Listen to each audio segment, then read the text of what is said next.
जो नेता प्रतिपक्ष जिस मंच पर इस बात को रख रहे थे, वह मंच इस प्रकार के राजनीति का मंच नहीं था। वो आज तक उनकी तो सरकार थी, यूपीए की सरकार थी। उस समय में वो कहाँ थे? उस समय में तो कोई मांग उन्होंने नहीं किया। देखिए, तेजस्वी जी जो बोलने के लिए वहाँ गए, वो बिना अध्ययन का गए थे।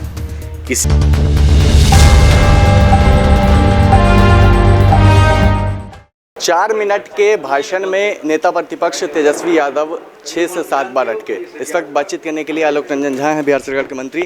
कल तेजस्वी यादव ने एक मांग मोदी जी के सामने रखी है, भारत रत्न मिले जननायक कर्पूरी ठाकुर जी को। किस तरीके? नहीं, देखिए, कल माननीय प्रधानमंत्री जी विधानसभा भवन के शताब्दी समारोह में उपस्थित हुए थे। बिहार के लिए गर्व की बात है कि पहली बार कोई प्रधानमंत्री विधानसभा में आकर के बिहार के गौरवशाली अतीत को बताने का काम, और ख़ास करके बिहार के महत्व को जिस प्रकार से उन्होंने रखा है, ये हम सभी बिहार वासियों के लिए गौरवान्वित करने का क्षण था।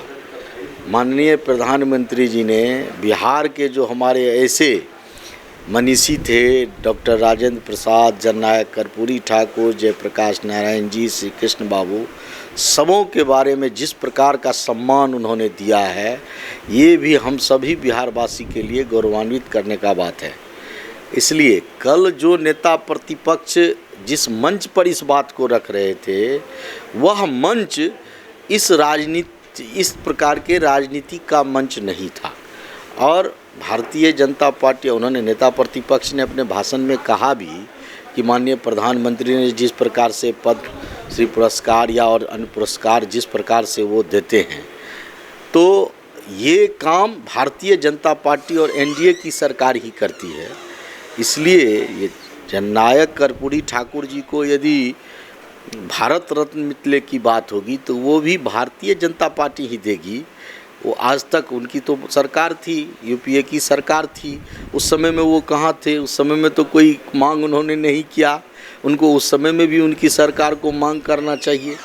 तो हम समझते हैं कि कल का जो विषय था वह इस प्रकार के राजनीतिक करने का विषय नहीं था। कल गौरवान्वित होने का समय था और सबको माननीय प्रधानमंत्री जी ने पूरे बिहार को सम्मान देने का काम किया।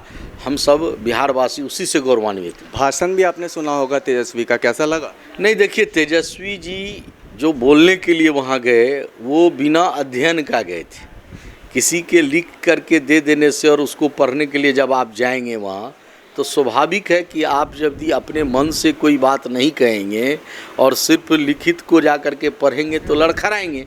आप यदि मन से जाते, मन से अच्छे भाव से वहाँ जा कर के, और माननीय प्रधानमंत्री जी ने जिस प्रकार से बिहार का सम्मान किया, उसी प्रकार से आपको भी बिहार की धरती पर विधानसभा में पहली बार आए थे, आपको भी उसी प्रकार के सम्मान के भाव से उनके पास रखते तो आप नहीं लड़खड़ाते।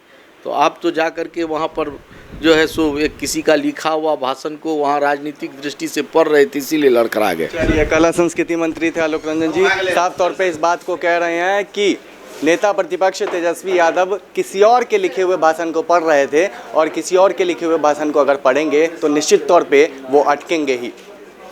कैमरा पर्सन अमित के साथ निषेध ठाकुर, DTV भारत, पटना।